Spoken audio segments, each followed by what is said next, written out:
Hello, everybody, and welcome to the first bonus episode of Zach's Artful Podcast. I'm your host, Zach Cobb, and these are basically going to be uh, me talking about segments that I originally wanted to talk about in an episode idea or stuff that I had planned to originally talk about in previous episodes, but never got around to talking about it. So these will be little segments that I would like to talk about. And one of these segments is the aforementioned list of my favorite albums of last year, which, man, talk about like a stacked list. Like, I still needed to listen to a whole bunch of stuff that I had said that I was going to listen to originally, but I unfortunately never got around to listening to a majority of them. Still want to, though, but I already had my list written out prior to some albums coming out later during that time. So thankfully now I can finally talk about this without feeling overwhelmed and like needing to change it last minute before I record it. I have everything written down. So without further ado, let's get into this bonus episode.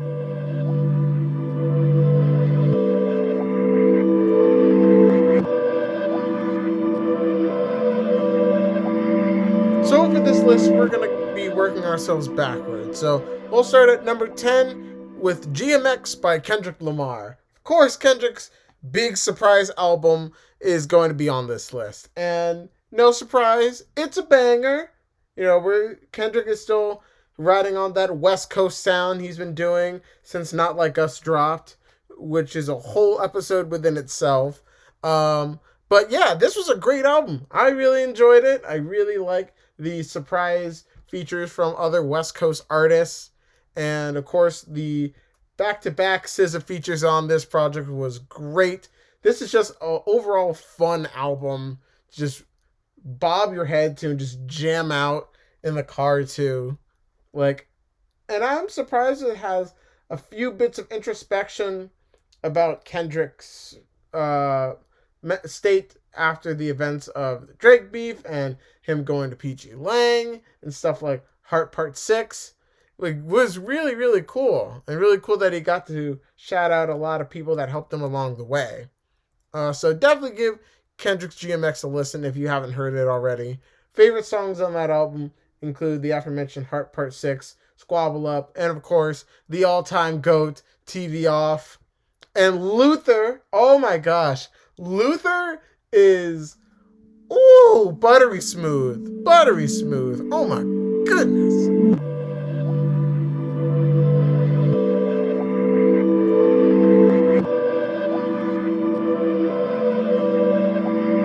Number 9 goes to the amazing Charm by Clairo. Now, for those of you who don't know, Clairo is a singer-songwriter who was kind of like one of the faces of bedroom pop music of the 2010s.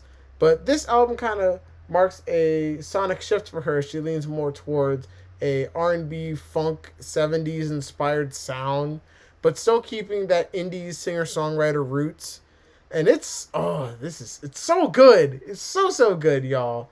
The production was mostly handled by Clairo and Leon Mitchells of El Mitchell's Affair, who have done work with Freddie Gibbs, Madlib, Black Thought. It's so good. The mixing and the instrumentation are so clean and precise, but it has such a great euphoric feeling to it. Clairo's pen game is also really, really nice on this album. So if you want some nice laid back grooves, definitely give this album a listen.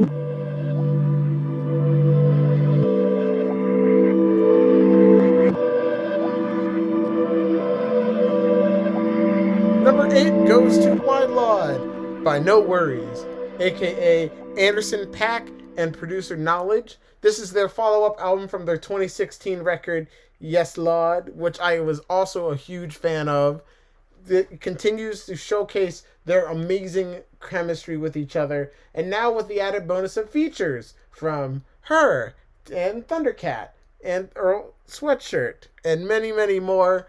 This album is definitely a lot more of a darker tone in themes of divorce and moving on from heartbreak, and it definitely adds to the atmosphere of the project and gives it a lot more emotional weight.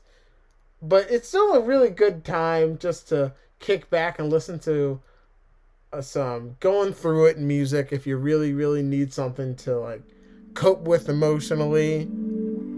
But definitely a really good listen. At number 7, we have Big Ideas by Remy Wolf. Now, this one really, really surprised me. I had recently checked out Remy Wolf's stuff, and I really enjoyed her stuff. She is a very, very charismatic performer, and this one took me by surprise with how great it was.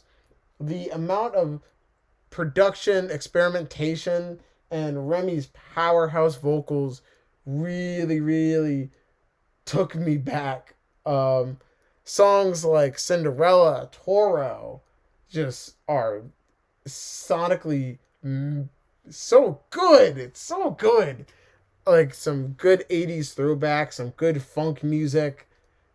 Like it's just so wild and out there that I definitely have to give a recommendation to anyone who likes that kind of stuff.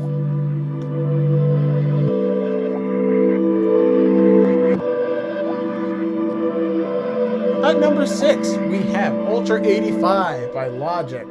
Now, this one has been one of my most anticipated projects of that year, and man, it did not disappoint at all. Consistently throughout, just some great boom bap production and catchy hooks and really nice lyricism about typical Logic stuff, just adapting to change, being the person who you want to be, all that fun stuff. I'm just blown away with how much great production there is throughout. 6, as usual, does fantastic, of course, with Logic. And my new go-to this year, Connor Albert. Oh my gosh. Connor Albert's tracks, Fear especially, are some good stuff. Conceptually, this is a really interesting one as it ties into the storyline that was presented on the True Story album, which is really, really cool. I really appreciate how everything ties together. I'm just happy to finally have this album. So even if you're not like the biggest Logic fan, I definitely recommend giving this one a listen.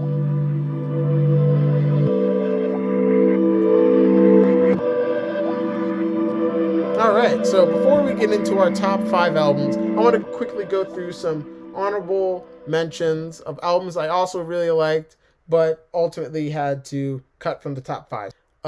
We got New Blue Sun by Andre 3000.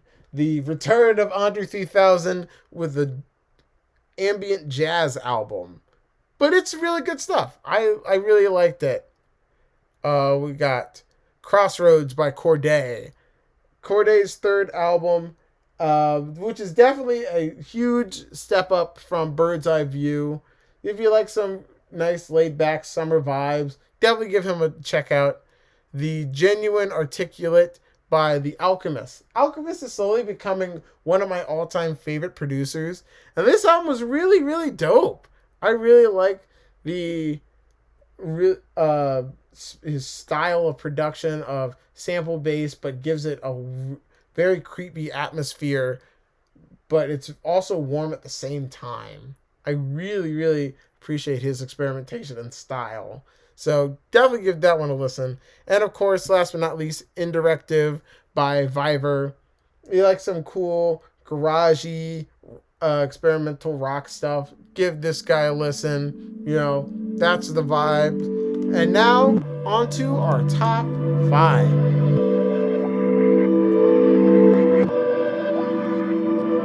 Number 5 is Bando Stone and the New World by my GOAT, Childish Gambino. Of course, my guy had to be on this list. I really like this album. It's definitely not my favorite Childish Gambino album, but I really enjoyed the out there ideas that this album had. And one track is a electronic-y kind of club turn-up stuff. Then we have trap bangers. Then we have some acoustic chill stuff on the other end.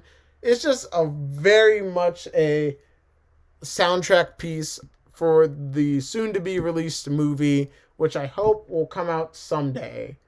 Of course, I mentioned going to see the tour for this album, which is great. It was a great tour. So definitely give this one a listen to, and hopefully the movie will come out someday.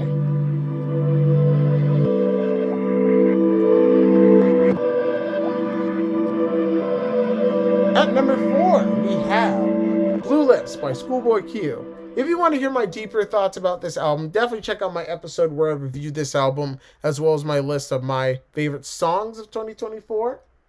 TLDR, love this album. I think it's his best. Great features, great production, great everything. Love it, love it, love it, love it.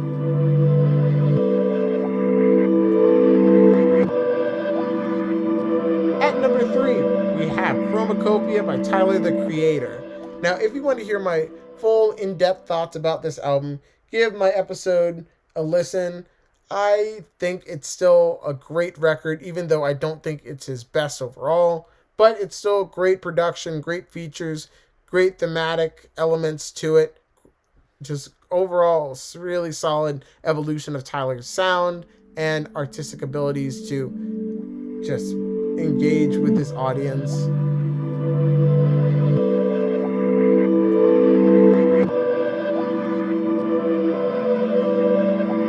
At number 2, we have Hit Me Hard and Soft by Billie Eilish. Now, man, I knew I was going to become an emotional wreck throughout listening to it, but man, this one really, really had me emotionally hit me in the core with the feels. Like, this is her best album for sure. Just production wise and lyrically wise, is talking about her growing up and in an industry and wanting to find her true self. Just some really great stuff from her. I can't wait to see where the future will take Billie and see where it'll go from here.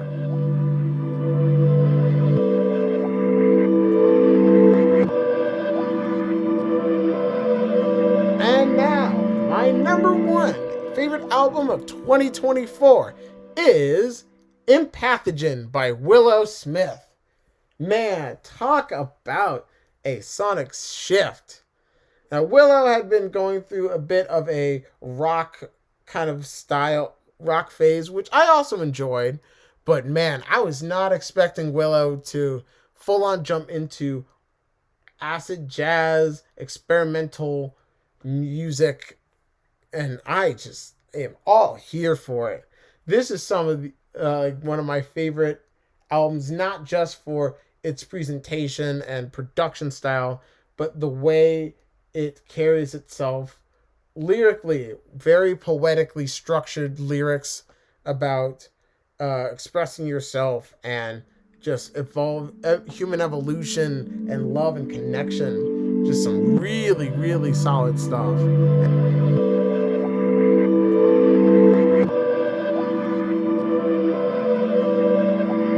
And that will do it for this first bonus episode. Thank you all so much for listening. If you enjoyed what you have heard and want to continue listening to the show, make sure you give this podcast a follow or subscription wherever you listen to podcasts, on YouTube, Spotify, Apple Podcasts. Make sure to give it 5 stars, a like, share it with anyone you think might enjoy this podcast. And until next time.